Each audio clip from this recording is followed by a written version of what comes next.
की समुद्री ताकत आज एक नए मुकाम पर पहुंच गई है, जहां हिंद महासागर में अब दुश्मनों के लिए खतरा और बढ़ गया है।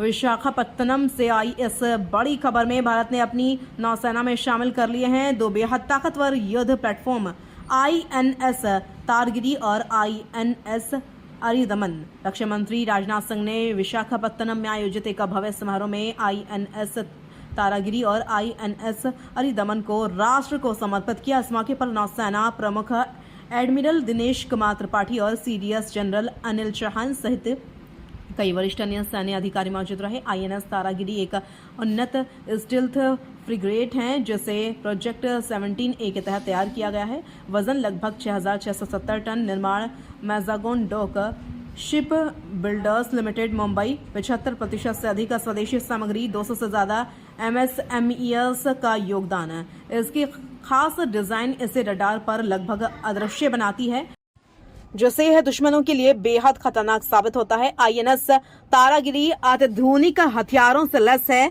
BrahMos super sonic missile, MF star radar system, MRSM air defence system, 30 mm और 12.7 mm close in weapon system, पनडुब्बी रोधी रॉकेट और टॉरपीडो। इसके अलावा इसमें कंबाइंड डीजल या गैस प्रोपल्शन सिस्टम है, जो इसे तेज रफ्तार और लंबी दूरी तक संचालन करने की क्षमता देता है।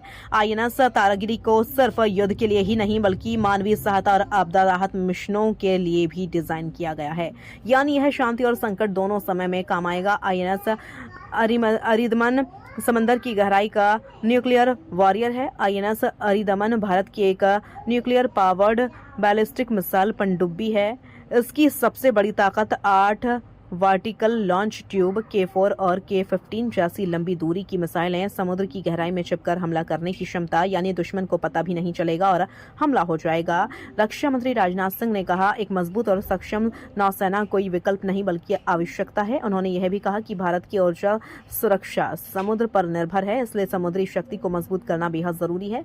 उन्होंने 2047 तक विकसित भारत के लक्ष्य में नौसेना की भूमिका को अहम बताया। INS तारागिरी को एक ऐसे समय में शामिल किया गया है जब भारत का पूर्वी समुद्री तट और हिंद प्रशांत क्षेत्र रणनीतिक रूप से और अधिक महत्वपूर्ण होता जा रहा है। बदलते वैश्विक समीकरण, बढ़ती समुद्री चुनौतियां, इंडो पैसिफिक में भारत की भूमिका, इन सब के बीच यह कदम भारत की ताकत को नई ऊंचाई देता है। तो अब भारत के दुश्मनों के लिए समुद्र भी सुरक्षित नहीं रहा।